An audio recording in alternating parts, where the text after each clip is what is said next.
Look at this peaceful Swedish island. Beneath this beautiful forest, the military built a machine meant for the end of the world. A completely hidden, underground city designed to survive a direct hit from a nuclear bomb. It is one of the largest underground naval bases ever constructed in human history. And for decades, it was completely wiped off the map. To understand why Sweden built a doomsday cavern for its warships, we have to go back to the darkest days of the Cold War. Sweden was officially neutral, but look at a map. They were standing right next door to the Soviet Union. If World War III broke out, the Swedish Navy knew their surface bases would be vaporized in the very first hour. They needed a place to hide.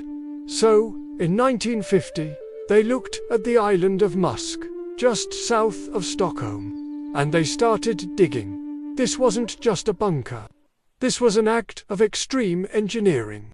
They blasted out 1.5 million cubic meters of solid granite.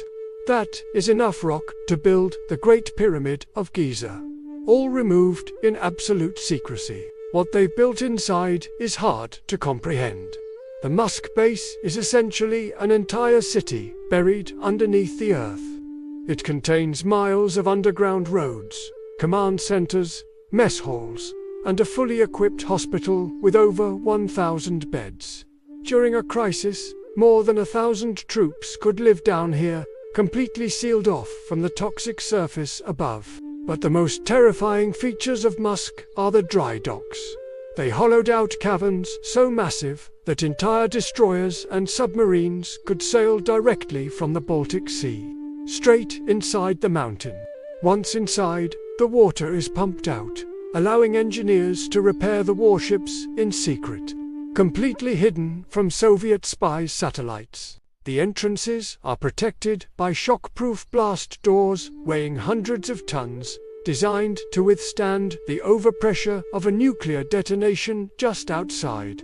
For decades, this labyrinth stood ready. But when the Cold War ended in the 1990s, the threat disappeared. The Swedish military downsized. The massive mountain base was largely abandoned. The tunnels went dark. It seemed like Musk would just become another forgotten relic of a paranoid era. A dark cave left to the ghosts of the past. But history always repeats itself. In 2019, as tensions in Europe began to rise to dangerous levels once again, the Swedish Navy made a shocking announcement. They were moving their naval command headquarters back into the mountain. The world is getting darker, and the Swedish military knows that the only true safe place is deep underground. Today, the Musk base is active once again. A silent, nuclear-proof fortress waiting for a war everyone hopes will never come. If the bombs fall tomorrow, would you want to be locked inside a mountain? If you thought this secret base was massive, you need to see what the US military built under the ice of Greenland. Click here to watch that documentary now.